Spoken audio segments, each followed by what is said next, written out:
मन बेचैन आहे तेव्हा आपण म्हणत असतो की मन माझं खूप बेचैन आहे, परंतु त्या बेचैनीला आपण थांबवू शकत नाहीत. कसं काय थांबवू शकणार? एक बेचैन दुसऱ्या बेचैन मनाला कसं काय थांबवू शकणार? म्हणून जोपर्यंत मनापासून आपल्याला वेगळं होता येत नाही तोपर्यंत मनाच्या बेचैनीचा विलाज आपल्याला मिळू शकत नाही. आणि मनापासून जर वेगळं व्हायचं असेल तर मनाच्या पूर्ण बेचैनीला स्पष्टपणे पाहण्याचा अभ्यास करावा लागेल.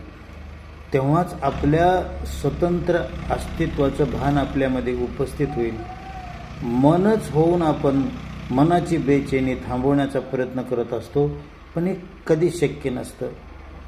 कारण मन बेचैन आहे आणि मन होऊन त्याला थांबवणं हे कसं शक्य होईल? आणि म्हणून मनापासून वेगळी साधायची असते.